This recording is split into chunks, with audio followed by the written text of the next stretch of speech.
10, 9, 8, 7, 6, 5, 4, 3, 2, 1.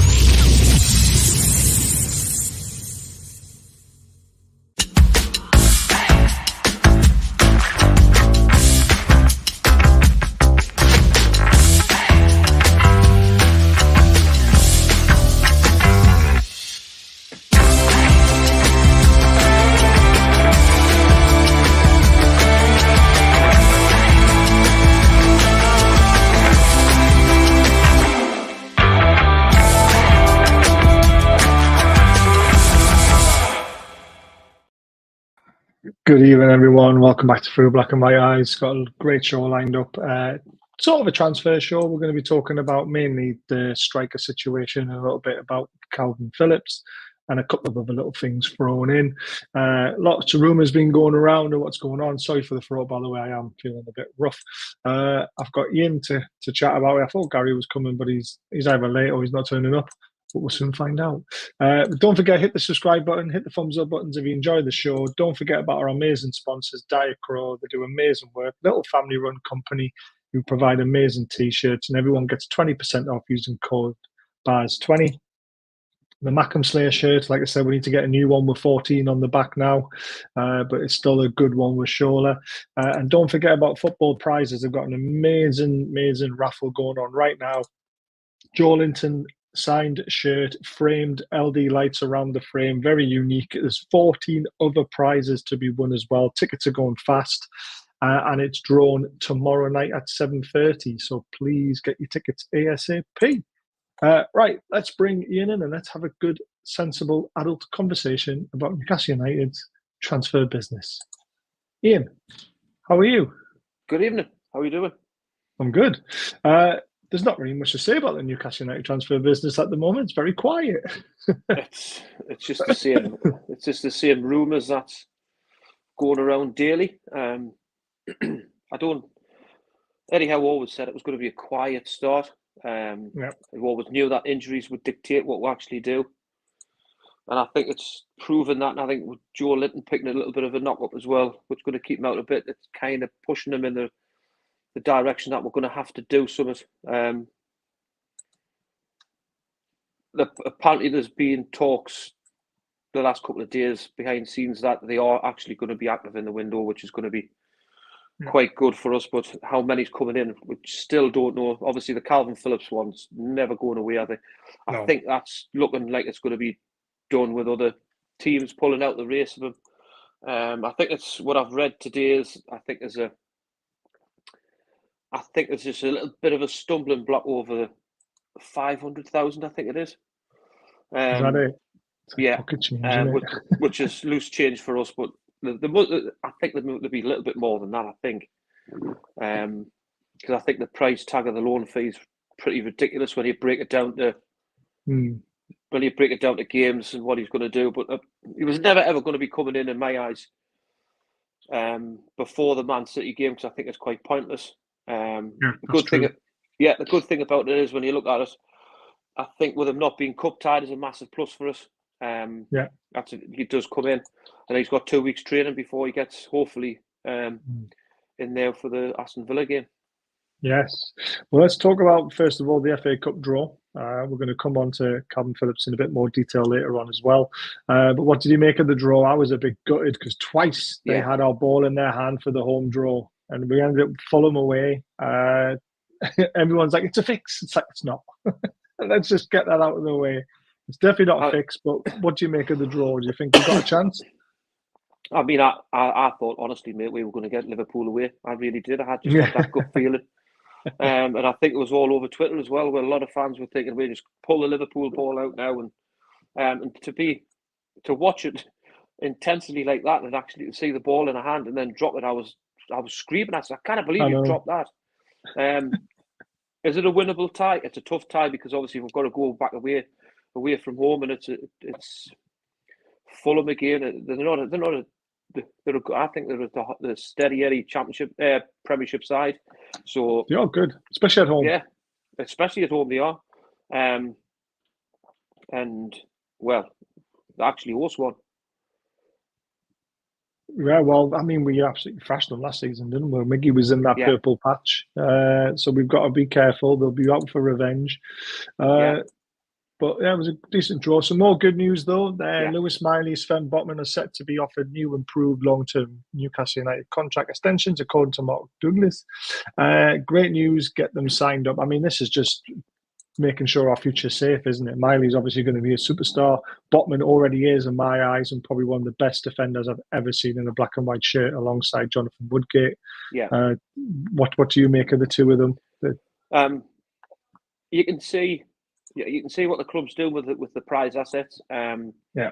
Obviously, with Bruno getting a big contract done as well. Then obviously the next one had to be Sven Botman. And I wouldn't be surprised if they go down the route of Isak as well, to try and protect the three of them. I think it's a no-brainer with Sven Botman. Lewis Miley, I think it was something to do with his age before he signs.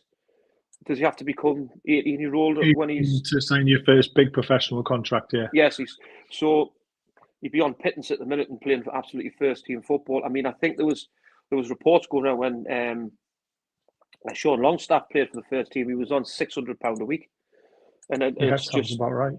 It's just not. But for Miley, he's still green, but you can see he's got massive potential, and just to put him on a decent wage and a long-term contract at the club, it benefits Newcastle United for the future.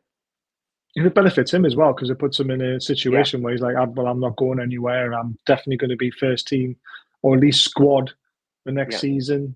My future's safe now as well, so he doesn't have to worry about that. He's not playing for his future. And he can't get prized away, which is the big thing for us, isn't it? Yeah, I mean, fair play to Eddie Howe as well, because when he came in, he did say he likes to have a mixture of the kids around the squad of the first team at all times, and he must have seen some potential soon, because he's never been away from it, and he could have potentially sent him out on loan, which probably might have been damaging for him, because it doesn't always work out. I mean, Elliot Anderson went away and he was fantastic and come back a much better player, but with Miley being so young, I think Eddie Howe's done a fantastic job with him, and the future looks very, very bright.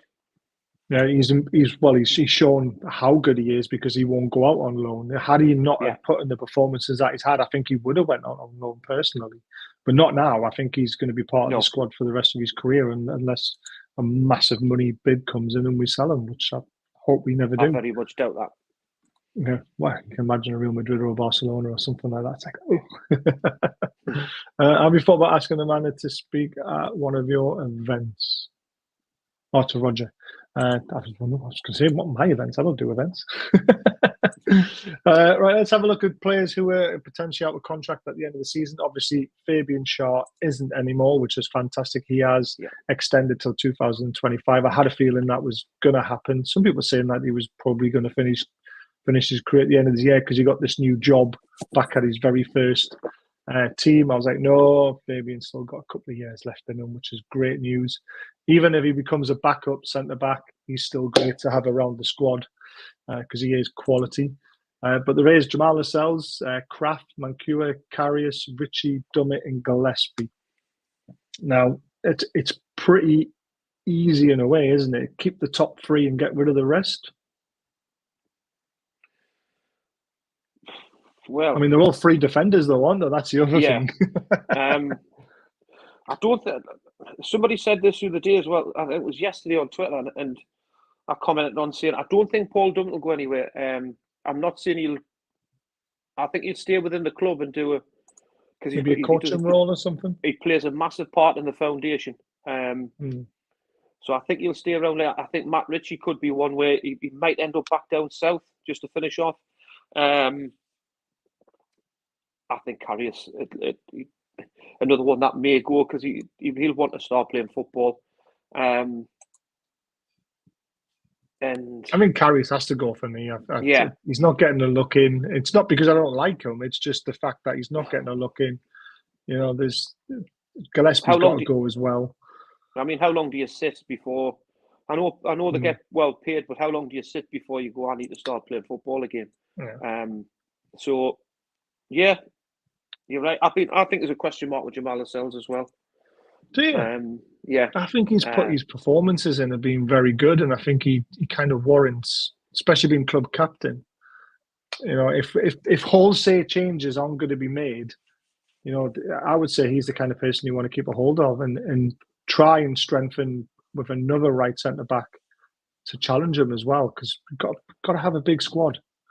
If it was with Shah signing another deal for me, I think we're going to go. If potentially what we can say spend in the summer, I think that's going to be one of our major areas where we're bringing a top centre half. And spend quite a bit of money on it, which I think it'll push Jamal out. And I think, don't get me wrong, I think he's been a fantastic captain. I think he's been a great asset to the club. But I just think going forward, I think we can do better than Jamal Lascelles. I'm just thinking he's a bit better than Dan Burn as a centre back. But then again, you need a left footer as well to cover for Botman. Yeah. So that's probably why Burn would stay. It's just this is another reason where I think if we didn't have many injuries, I think potentially he may have left in January. I think Jamal Lascelles to cash in to try and get a little bit of money off him. I know the Besiktas rumour just doesn't seem to be going away. I know they inquired in the summer, and I think they've came back in for him again. So. Yeah, like you said, I think the rest picks itself. The top. We can't risk selling Lascelles January, though, can we? No, at this present time, definitely not. Yeah. Kraft, for me, definitely. I think I would keep him. I think since he's come back and he's gone into the team when he's been asked to, I think he still looks a decent player. And I'm surprised because everyone called him Emily Crap when he first started. And let's face it, he was. But since Eddie Howe's come in, he's really transformed. And he's a friend for Isaac as well, isn't he? Yeah, and if you look at his injury, what he had, I mean, some players don't come back the same player that, and I think he looked stronger when he played, especially when he came back against Manchester United. I thought he was brilliant, and when he came on his last appearance as well, I can't remember who he came on against, but he looked really strong and really steady. And I think he deserves another year, definitely. I wouldn't sign him on a long one. But I think he definitely deserves just another year, like what Fabian Schär's done. Eddie doesn't welcome too many at the same time. I don't believe he doesn't. And again, the club have already set out the blueprint, haven't they? And that they don't want to overhaul the squad in one go. They need to do it piece by piece, which is why this window is very important, that they get at least one extra piece of that puzzle. Yeah. He's a firm believer that he doesn't want to upset the apple cart. And I think when Keith Downey said it the other week, I think a lot of people took that the wrong way by saying he doesn't want to leave his regulars out. I can understand why he said that. Because they've been there this season where he's had nobody. So if you imagine you've been there and you've kind of stepped up the mark and played through injuries like the players have, and then all of a sudden they went to January and went, I've signed 3 players, I don't need you anymore, and push you away. So I can see what's being said like that. So it's just kind of regrouping the squad, making sure that we're fit again. I think this break's coming at a pivotal time. And then see what happens when we come in the summer. And I think big movement will end up in the summer, both directions. Yeah. This is a great comment. Mental how this whole list, except Karius, was pre-takeover. Yeah. It is, isn't it? It's amazing, especially some of the names on there that we're talking about. I mean, Shaw is obviously a regular feature, probably the only one who is regular, but Jamal Lascelles, like you say, stepped in and put in some great performances. Mancura looked good, Kraft looked good, and it's all down to Eddie Howe, isn't it, about how well he managed the squad and improved the players when he came in. It was getting them fit. That was the main thing. Yeah, obviously they weren't fit. Gillespie will be kept. Why? I don't see this thing about Gillespie being kept. It doesn't class towards the local homegrown because he wasn't at the club long enough. He's never getting a sniff. So I don't understand this whole keep Gillespie and keep Paul Dummett because I love Paul Dummett. He's had a great career for us, but I just think it's time that maybe he goes into the backroom staff potentially. Paul Dummett. I mean, if you're looking at the team and you've still got, no disrespect to them, but if they've got Matt Ritchie and Paul Dummett on the bench, you've still got to ask serious questions what's going on, and to compete at the top. Even I would say now the top 10 clubs have not got a Paul Dummett or a Matt Ritchie on the bench. They've got quality right the way through, and that's frustrating for us. Yeah. But we've got nothing else at the present time because we're injury struck. I mean, with the amount of players are out, there would be nowhere near the bench, which was like the start of the season. Exactly, and we've been saying it since the takeover. Like these sort of players do need to be moved on, and I understand why Eddie kept them, especially Paul Dummett and Longstaffs and stuff like that. I mean, Sean Longstaff for me should go. We're going to talk about him soon. But you've got to keep a nucleus to allow the foreign players to come in to understand what this club is all about as well. And that's why Paul Dummett could have a very good role as a coach or as an ambassador or someone like that going forward. For when signings come in, he's there to meet and greet them and go through the history and all that sort of stuff. Agree with Roger. Freed up wages will allow us to buy first team players, I believe. Yeah, I agree with that. And again, if we get rid of 5 of them, that's 5 wages off the books. I mean, the wages probably combined are about 250,000 a week. Do you reckon between the 5 of them? Easy. Yeah, so that's 2 players potentially because we don't like to go above the 130, 140 bracket, do we? So that way, it's a massive help in that side of things. None of them besides Shaw should be kept. We need to let them go for FFP also. It's a fair view. Hayden's still on the books as well. He needs to go, but he's not out of contract at the end of the season, is he? No, but I think he's still got another year on, hasn't he? Yes, but there's quite a little bit of rumours and stuff's getting stirred that he's obviously on his way back. And exactly right there. I think he could potentially be going to Sheffield United. Now, I'm hoping that they actually pay a fee for him, and then that'll obviously let him. Even if it's £500,000, it's £500,000, which then goes up, over a certain amount to FFP. So and then his wages. Yeah, and there was Luton as well. So hopefully that'll release that. Yeah, I'll be excited about that because I mean I liked Hayden in the Rafa days. He was one of the first names on the team sheet. Yeah, I don't know. He did his knee, didn't he? And he hasn't come back the player he was. He lost a half a yard. Eddie obviously saw that with his high pressing game that Hayden wasn't the type of player who was basically fitted into his system. So it's a shame for him, but like I say, you've got to move on, haven't you? You've got to get rid of all this. But I like the men. It's like it's what's best for us now. Turkish side want to sell. It was Besiktas, wasn't it? It's Besiktas, yeah. Yeah.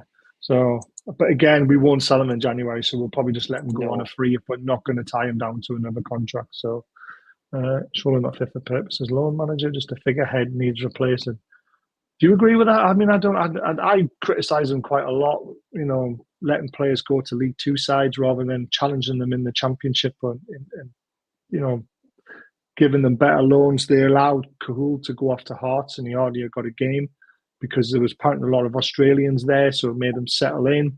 But it's all about getting them game time and improving them as players. Has he done a good job, or is he just that bad? I think the Minter one's been fantastic. Yes. But was he involved in that though? Well, the rumours are Ashworth was. Yeah, and because there was a decent signing on fee, I should say. Then to send him out on loan for that figure, which is proved right. I think that the Karen Gould one for me was from going from Australia to Scotland. The climate's everything. The style of football, it's just I just don't think I don't think he's been looked after very well. And like you say, Elliot Anderson dropped down two divisions. 2 divisions, yeah. And he absolutely set the place on fire. So sometimes it does work, sometimes it doesn't. The type of players that we're sending out on loan is technically the ones that we want rid of anyway, a lot of them. Like your Hendricks, your Frasers, Jamal Lewis. I mean, Harrison Ashby's went down to Swansea. He's been injured quite a bit. It's not working out for him. He's come back, hasn't he? So it's like, I mean, these are the players that some of them have all went to championship sides, and it's just like I say, where do you draw the line where you actually think it's well suited for them to be sent? I think you get a lot of credit if they all came back with the same report, like your Minters, and like you say, your Andersons. But there's been quite a few failed and done absolutely miserable. Yeah. So I think that's why he's getting a lot of stick. In my opinion. I mean, a lot of them were again, we were just getting them off the books, weren't we? Really, not more progressing them like with the Mentor and the Anderson one. Anderson, I personally think Championship should have been his level. He should be testing himself and improving. But he's come back a better player anyway, which is good. And the Mentor one to Feyenoord has been brilliant. We'll have to see what happens with him when he comes back. And we'll talk about him later on as well. I think a lot of the stumbling blocks as well with our so-called deadwood, I says the wages must be to shift them on.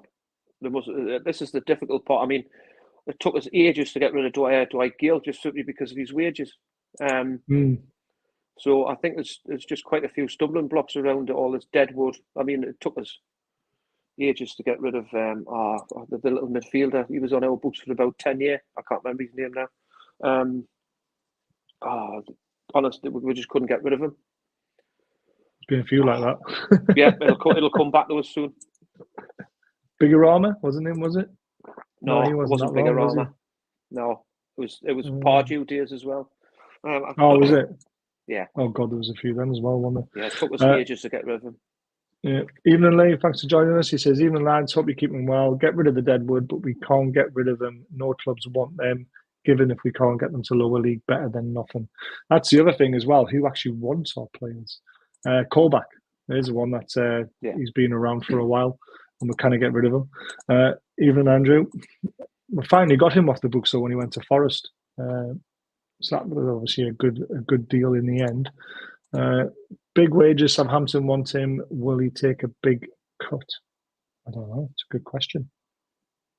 It's Colback's definitely not on our wages anymore. Definitely not. I don't think so. No, he left 2 years ago, didn't he? 3 years ago at Forest, when Forest were in the Championship. Big wage. Something want to go take a pick. Evening, ladies. Sorry, I'm late. Evening, Andy. Right. Let's talk about the potential. I think this is the big sign and the one that they want to sort of mark down as the first piece of the puzzle for next season, and then the summer's obviously going to be probably 3 or 4, I think. But Calvin Phillips is 28 now. This is the one thing that's a little bit out of what Eddie Howe normally goes for, and the club go for, is someone who's in their prime now, potentially. 27, 28, 29, you're meant to be in your prime, aren't you? And I'll put up the stats, not of his last couple of seasons, but of the season when he was fantastic for Leeds, because I think it's important to realise how good he was, not what's happening at Man City, because let's face it, he's hardly kicked the ball, so there's no point in putting anything up. It'll just be like looking at a ghost town of stats. But he played 29, he started 28 that year. It's his 2020-21. He played 84 minutes in total for each game. Team of the week twice. He only got 1 goal, but that really wasn't his game. 2 assists, again, not really his game. But key passes, 1.2 passes per game were a key pass, which is quite good for a defensive midfielder, for someone who breaks up the play. It just means he likes to get the ball forward quickly. His passing accuracy was 85%. I would have liked to see that a little bit higher, personally. But again, it means he's risking some passes going forward, which is good. And then you get into the bit where Eddie Howe sort of need at the moment, especially when Joe Linton's missing. Tackles per game, 2.6. He's only dribbled past once per game, which is really good. Errors leading to shots, only 2. Errors leading to goals, only 1. Duels, he wins 52% of his duels, 5 a game. Ground duels 4 and aerial duels 1. I mean, he's not the tallest in the world, is he? 10 yellow cards. I mean, that's not too bad. He's never been sent off in that season, which was good. Only 10 yellow cards may have got him a ban, depending on how quickly he got them one after another. But, I mean, the stats do show back then he could be the missing piece of the puzzle, mainly for away games for me, not especially at home, but away games.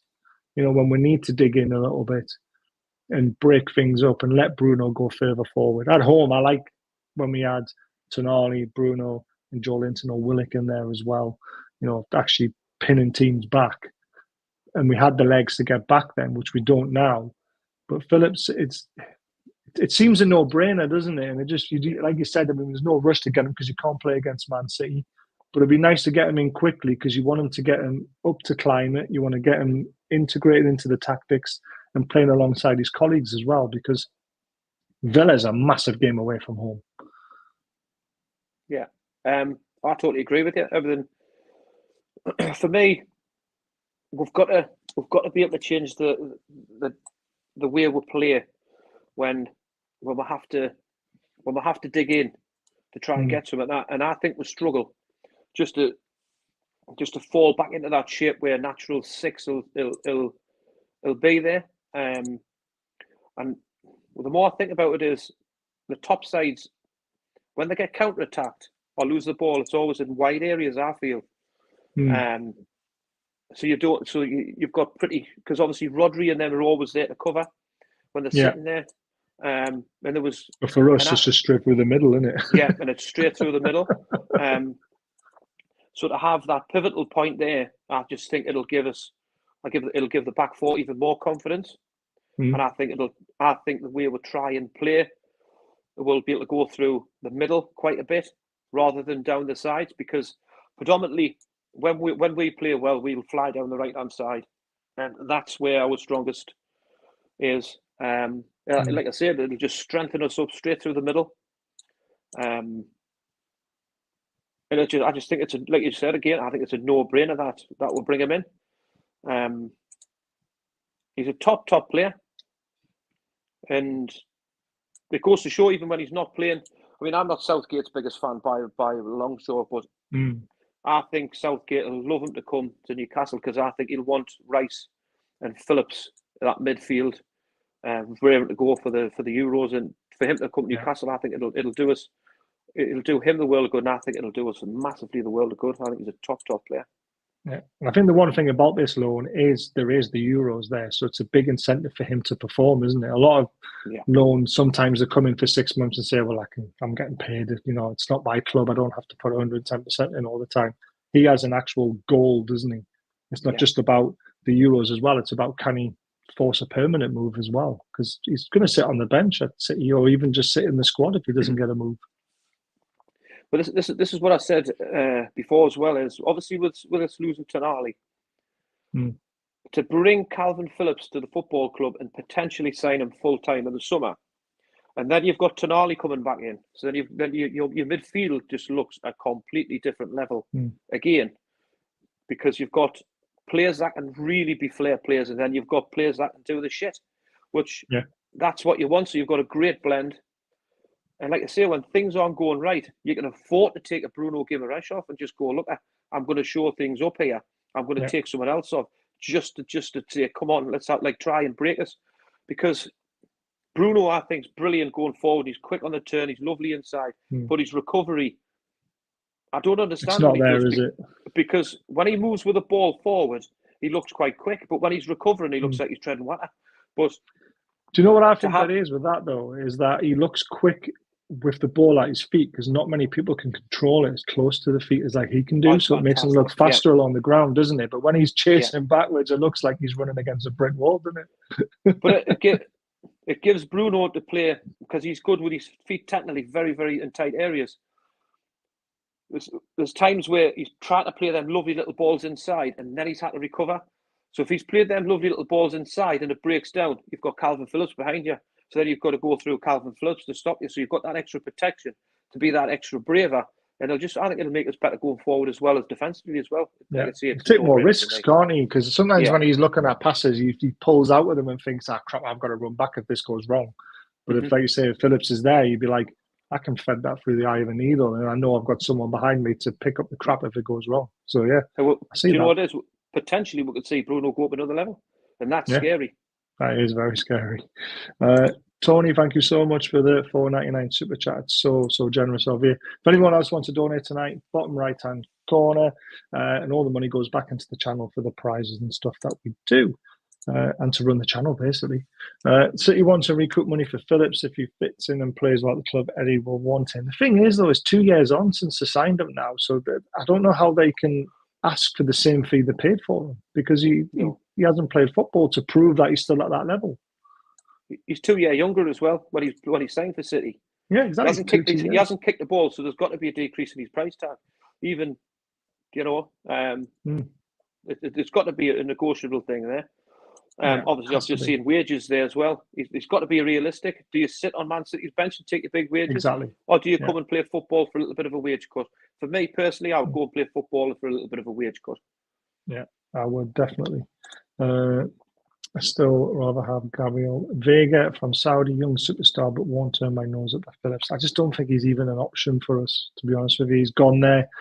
Everyone knows now that if you leave the Saudi league within the 2 years of your contract, either on loan or a permanent, you lose so much money to tax. So players aren't stupid. The owners aren't stupid. The agents aren't stupid. They'll be telling their players to go nowhere because of how much money they're going to end up losing. Yeah. I think that you've got to take a hit on him. I really do. Like I said, the time to get Vega was before he went to Saudi. Dad's old work friend is going to message you on Twitter. I hope you and your family are all right. Oh, thanks. My Twitter's always open for anyone. Euros are on the corner, so he needs to get game time. He does. Right. Next one. Rumours are showing Longstaff. Now, I'm surprised at this. I mean, someone said we might have to sell someone to free up FFP.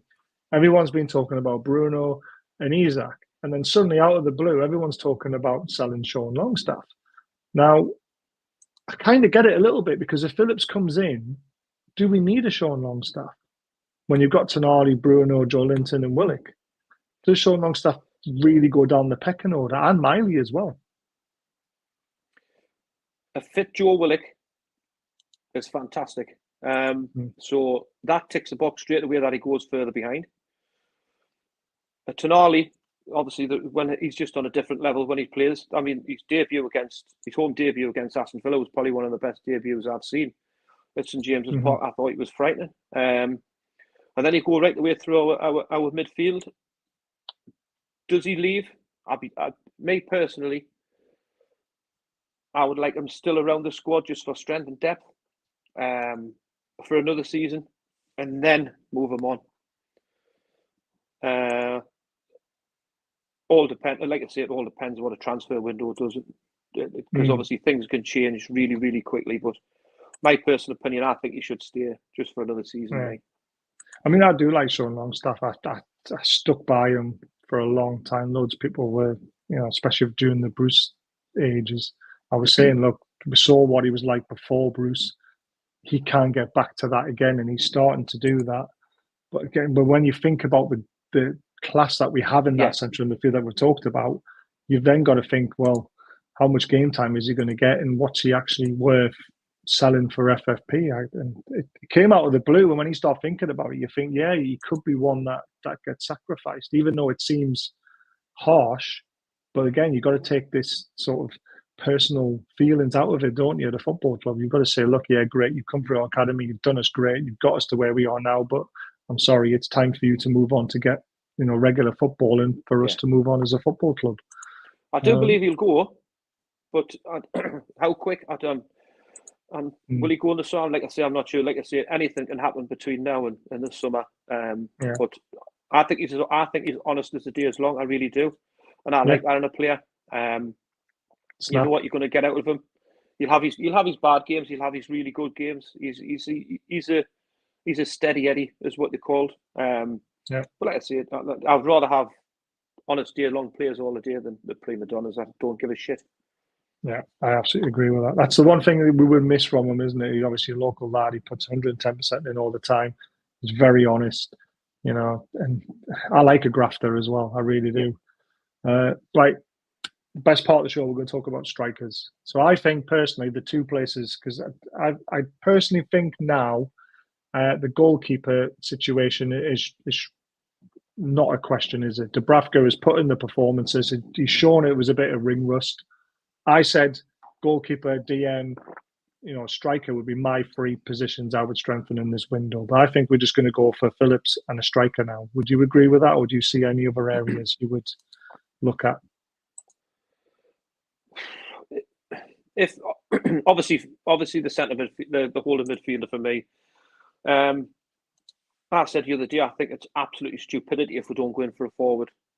How high quality of forward with the money we've got, that could be the little bit of a stumbling block. Do we go out and try and get, like I said about him from Stuttgart, with a low the buy release clause on him?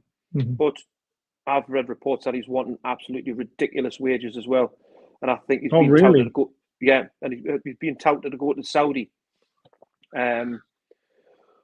So it's do we go through what kind of forward do we bring in? Like a fit forward.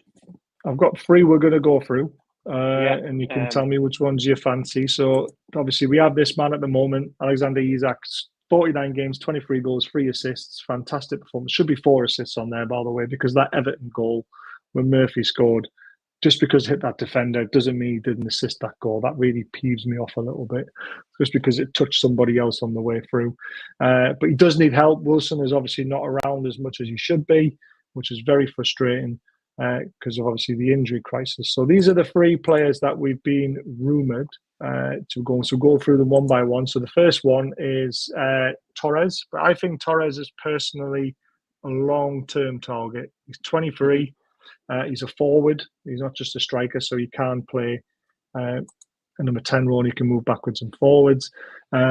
18 appearances this season. He's only started 8, though. He scored 4. He's got 1 assist. Goal conversion rate is only 15%. He scored 1 out of 2 free kicks, so 50% conversion rate, which is good. Goals inside the box, 3 out of 17. Goals outside the box, 1 out of 9. You can use either foot, so he scores with his left, he scores with his right, and he's won 1 penalty. The other things that I look at as well with a striker is obviously our high press. Yeah. So you've got to do the work. And obviously his duels and ground duels aren't very high, obviously. But again, he's playing for Barcelona. So, they don't really do that kind of donkey work that we like our forwards to do. So it's kind of hard to say whether he would do it or not. But he's the first player. Do you think he would be more of a long-term target rather than a January fix? I think to fit in the way Eddie presses, like you've said there, Spanish football, they don't do that at all. It's not very often that they do it. So it would probably take him, to bring him in January, it'll probably take him quite a while to probably get it into, be a bit like what he did with Bruno. He took his time and brought him in like that, which I think a forward position is critical, especially through the middle. Because like I say, is Alexander Isak 2 games away from being injured again? We just don't know. Because that's kind of the pattern what's came between the two. Don't get us wrong, I think he's a good player. But I think it could be a summer one, that for me. Yeah, I think so, personally. But again, his name keeps propping up, you see. It's why it was worth talking about. The next one is, here he is, the one man that you mentioned. He has a £15 million release clause. He's 27, so he's coming to the peak of his career. Beforehand, obviously, his stats were shocking, to be completely honest with you. But he seems to have found his form at Stuttgart. Either they're playing the right system for him to flourish, or he's just got his head down and started fulfilling his potential a lot later than what he could have. His stats are unbelievable at the moment. I mean, he started 12, he's played 14, he scored 17. He's been in the team of the week 3 times. His expected goals XG is 11.56, which is crazy. Goals per game is 1.2. Shots per game, he's getting off 3.5 shots per game, which is incredible. And almost 2 are on target every game. He's got 1 assist. His expected assists is 2.59 as well, which is massive. Key passes per game, nearly 2. His accurate passes is 82%, which again for a striker is really good because normally they're not really concentrating on that side of the game. His conversion rate is 35%. Goals inside the box, he's got 13 out of 40. So he's had 40 chances, which says to me, is he scoring enough? Even though he's got that many. 4 out of 8 outside the box. He's got 2 headed goals, 2 left-footed goals, dominantly right-footed with 13, and he's won 2 penalties. And the other thing I like about him was the pressing side of things. Yeah. Ground duels, 5 a game, 50% he wins of them. Total duels 5, ground duels 3, heading duels 2. Only loses possession around about 9 times a game, which is really good. No yellow cards, no red cards. Discipline is fantastic. So for that fee, that's rumoured release clause. It's a snap, isn't it? For the quality that he's showing right now, and for me, he's a quick fix for a couple of years. 1,000,000%. Really aggressive, good player. But like I said, the seasons before he's been really poor. But if Eddie goes on stats, that checkbook should be done now, and he should be at this club. But I think he's away from the African Cup of Nations. He is, and there's rumours he limped off as well. Yeah, that's probably because we've been linked with him as well. Yeah. But no, that's for me for that price. I know I said the other night on the show we paid 25 million for Chris Wood, and if you compare the stats, what we saying Chris Wood to the kid that we've just saying potentially could be bringing in, it's a no-brainer. You go out and get this type of player. Yeah, I mean for that price as well, it's not even a risk, is it? Yeah, it's not a risk, is it? 50 million is not a risk in this day and age of football. 50 million's a risk. I've seen even go up to 30 million's a risk, but 15. Apparently he's on 67 grand a week. But so we can double that easily. Easy, but apparently what I've seen that he wanted, like I say, he wanted to go. His agents are pushing for him to go to Saudi on mega money. Yeah, I get that because I mean he's 27 now and he hasn't had the wages that some footballers have had. He can probably see the flashing lights, can't he, in his head and the dollar signs, which is a bit of a shame. But I hope we can convince him to come to the Premier League if we are fully informed, which I hope we are, because I mean those stats are unbelievable. There's one more striker, which I'm just going to bring up now, another forward. Here we go. So this is a recent rumour, this one, Victor. He's got a release clause of 42 million. He's 25. He's Swedish. He plays in Portugal for Sporting Lisbon. Apparently, our scouts were over there watching him. So I did a little bit of digging, like I like to do. Started 15 out of 15. He's team of the week 6 times, scored 11 goals. His expected XG is 7.16. Frequency scoring is 122 minutes. Incredible, just like Gurizi. Big chances missed, 4. So he could be in 15 goals this season. 8 assists though, which impresses me a lot because that's almost the same amount of goals. He's created 7 big chances. Key passes per game 1.7. Accurate passes only 76%, but he's a forward. That's why I thought the other stats were quite good for the other lad. Goal conversion rate 24%, so a little bit lower. Goals inside the box 11 out of 38. Outside the box none, which is obviously he's a bit of a goal poacher. Headed goals 1, left-footed 3, right-footed goals 7. And then again, the other side of the game, which we want to see our forwards do, ticks all the boxes again. Total duels per game, 7.5. 5.7 ground duels, and he wins 48% of them. And the aerial duels, 2, and he wins, half of them as well. So, and this is a name I only found out today. This guy was scouted. So, and looking at those stats, he's up there with Gurizi. But obviously the buyout fees are a lot higher because of his age and where he's playing. Obviously Portugal are very good at putting, and Sporting Lisbon in particular, are very good at getting good deals up for their players, don't they? Yeah, I'm the same as you. I hadn't heard nothing about that at all until it was about 5 o'clock. Somebody put something up, and it was a release clause and everything. And we were actually scouted him exactly what you said. And then I watched a little bit of him, and again, he looked very strong. Yeah. Great on the turn. You look quick as well, quite quick. He got away from the defenders. What he was doing. So again, I haven't seen anything of him until it was 5 o'clock at night. So to have a full assessment on him, I don't know. But just what I've seen, he looks a big, strong lad, and he looks half decent. So if you were looking at the three strikers that we've looked at, all three of them offer something different. Apart from Greasy and the other lad, they could be put in the same sort of bracket. Do they fit in well in Eddie Howe's system with having three strikers, or would you like to see Wilson sold and one of them signed? Again, the Torres one, where I kind of it's keeping the front three, in my opinion, the same. So again, you're looking at it being like playing that same way between the three. Now, if you've got a predominant one, like the Calvin Phillips example, it changes the way you play.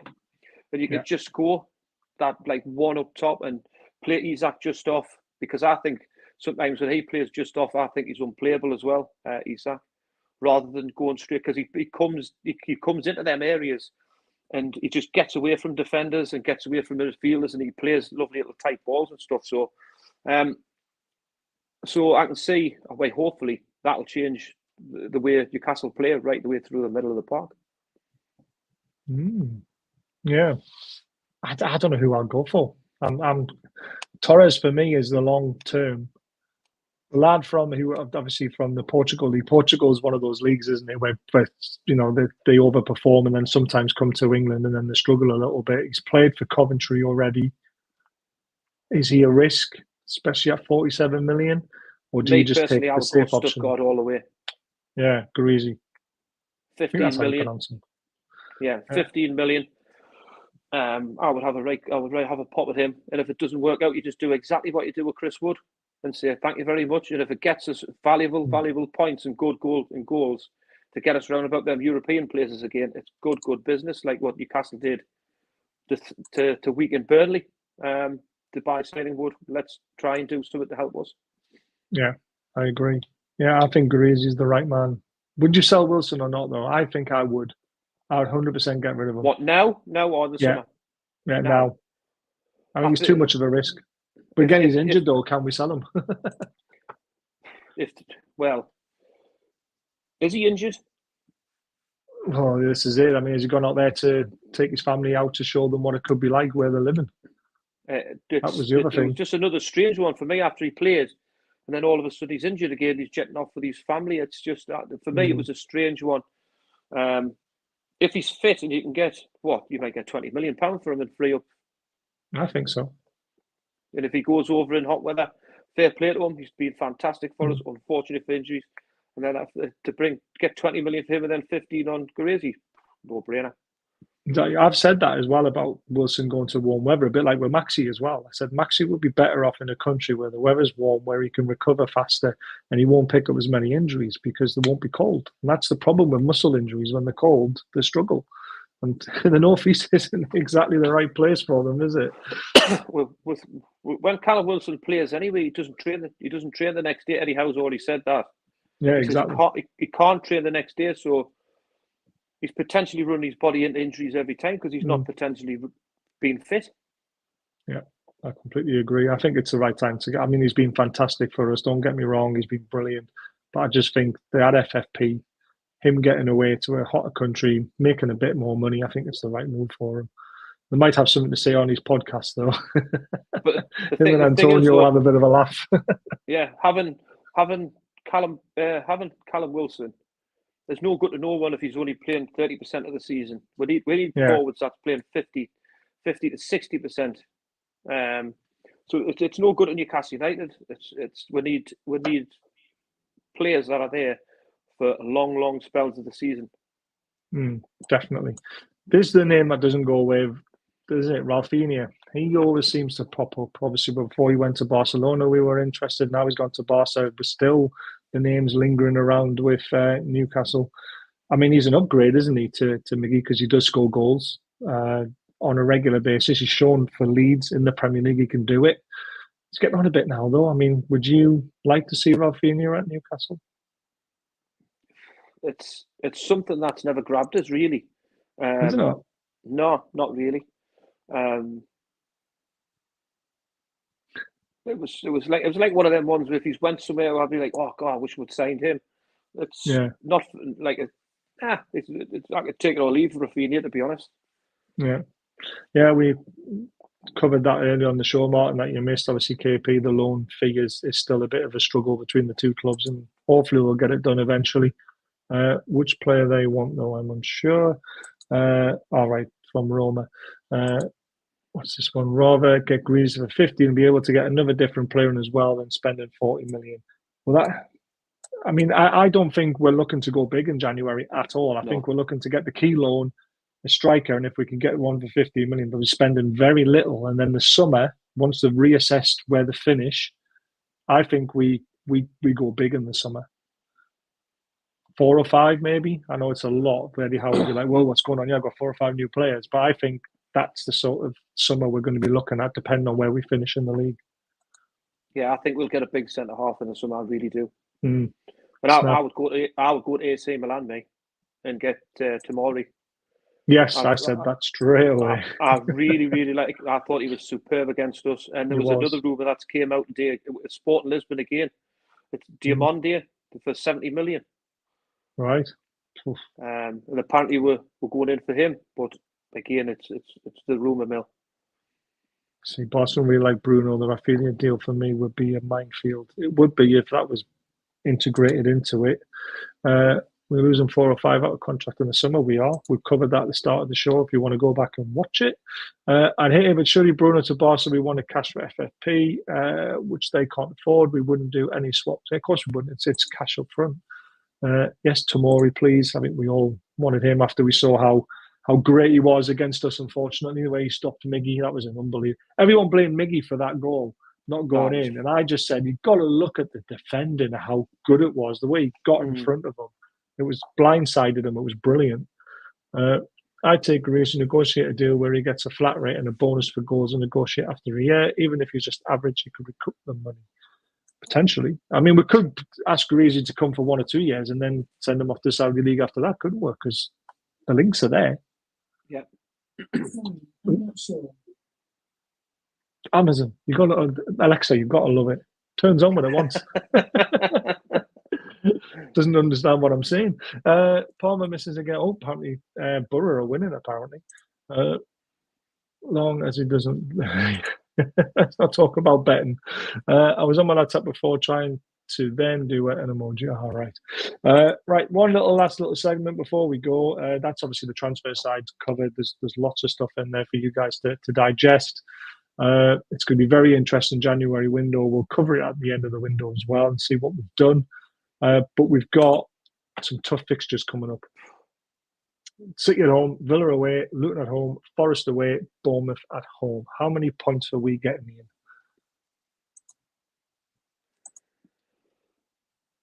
13. Way! I like it when someone's optimistic. City sort of worry me a little bit now that Joe Linton's injured. That's the one game that I'm worried about. Villa away as well worries me, but then the next 3 after that, I mean, Forest are beatable away from home. Luton should be beatable at home, and Bournemouth should be beatable at home if we want to be finishing in a European place, like 6th or 7th or something like that. But City without Joe Linton really worries me. Yeah, I said that tongue in cheek, to be honest. Yeah, I had a feeling. But don't worry, there's other people in the chat saying the same thing. So no, realistically, honestly, City at home is a massive ask. Aston Villa away. I mean, if Aston Villa turn up like they did last year away, we've got to be right at our best. But 9 points has got to be the total for that. No, nothing less. Yeah, 9 least. 10 would be less. Fantastic. 12 and 13 would be absolutely amazing. But yeah, I mean, City have got De Bruyne back and all that sort of stuff, which I'll talk about on Friday night because it'll just make me sad talking about it now because he was back for 15 minutes and he got an assist. He got an assist, yeah. But at home though, you just never know, do you? We've done it at home.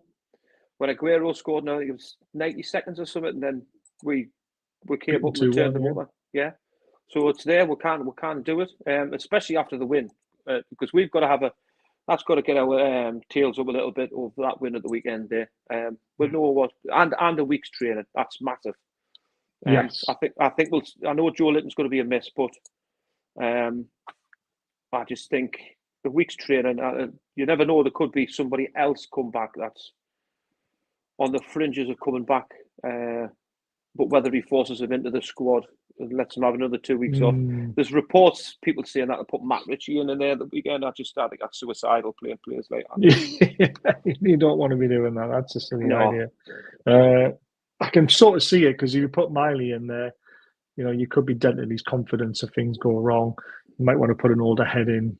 But again, I'd rather put Miley in because he's a much better player. He's played Champions League football now. He's exactly went to Paris Saint-Germain. Exactly, and that was a massive game, a must-win game to get us going. And he was there, and he stood up he was like a 32-year-old's head on a 17-year-old on shoulders. He was that good. Yeah, he was. I absolutely agree. And right, guys, that's the end of the show. Thank you so much. Hit the subscribe button and the thumbs up if you've enjoyed the show.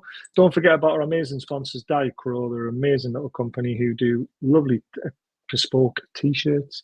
Baz20 for 20% off. The Mackham Slayer one, we need to get 14 on the back of that now. And don't forget about football prizes. They're new to the channel. They're going to be giving away some amazing prizes for us on this channel. Like I say, we don't get anything. I literally do it for you guys who are members to get your prizes. That's what all the sponsorship's for. But they do have an amazing Joe Linton, very unique frame signed shirt. It's got LD lights around it. 14 other prizes they're doing as well. There's only 199 tickets to buy. I think there's only something like 60 left.